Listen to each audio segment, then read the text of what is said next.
Assalamualaikum warahmatullahi wabarakatuh. Assalatu wassalamu ala asrafil anbiya'i wal mursalin wa ala alihi wa ashabihi rasulillahi ajma'in. Pertama-tama kali kita ucapkan terima kasih kepada Allah Subhanahu wa taala yang telah memberikan ilmu kepada kita sampai saat ini.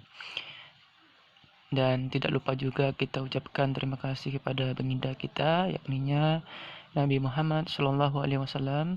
Allahumma sholli ala Muhammad wa ala ali Muhammad. Nah, langsung saja kita memulai untuk pembelajaran minggu pertama tentang teks berita. Tujuan pembelajaran. Nah, setelah mempelajari materi ini, antum diharapkan mampu menjelaskan pengertian berita. Kedua, mengidentifikasi unsur-unsur teks berita yang antum baca dan dengar. Yang pertama, pengertian teks berita.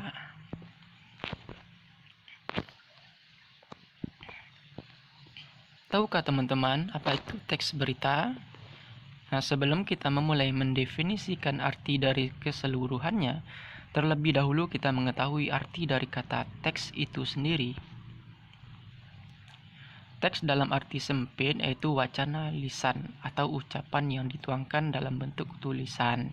Sedangkan dalam artian luas, teks adalah satuan kalimat yang terbagi atas beberapa paragraf yang disajikan secara tertulis ataupun secara lisan dengan tata bahasa yang baik dan benar, bertujuan untuk mengungkapkan makna secara kontekstual atau berhubungan dengan kondisi di mana suatu keadaan terjadi.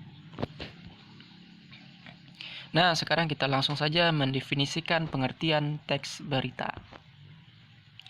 Teks berita adalah teks yang berisikan hal-hal yang mengenai peristiwa yang terjadi di dunia yang kemudian disebarluaskan melalui media seperti televisi, internet, situs web, radio, dan media lainnya.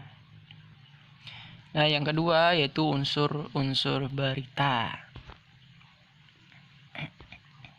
Kira-kira antum tahu tidak apa saja unsur-unsur yang terdapat dalam berita? Pada umumnya, berita memiliki ciri-ciri seperti berisi fakta penting, baru atau aktual, sistematis, akurat, berbahasa yang lugas, singkat, dan padat. Unsur-unsur teks berita tertuang dalam rumus 5W1H.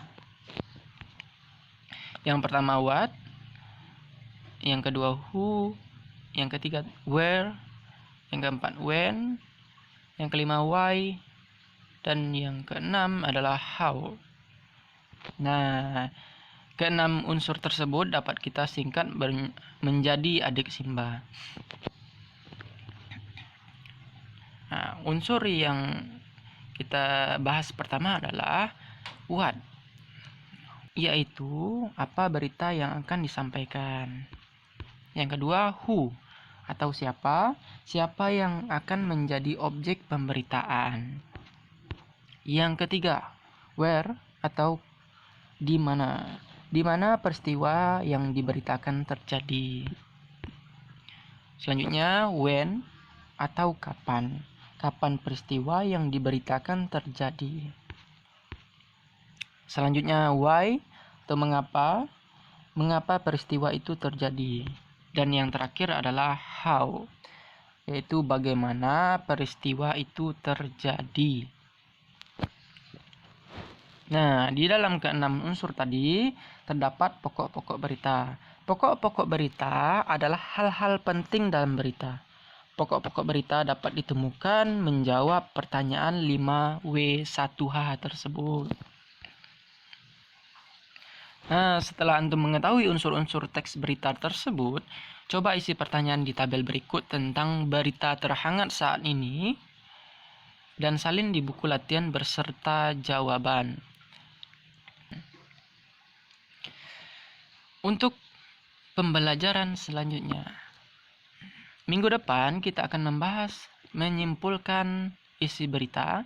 Yang kedua adalah menelaah struktur dan kebahasaan teks berita. Terima kasih teman-teman. Terima kasih sudah menonton video pembelajaran dari Guru Bahasa Indonesia.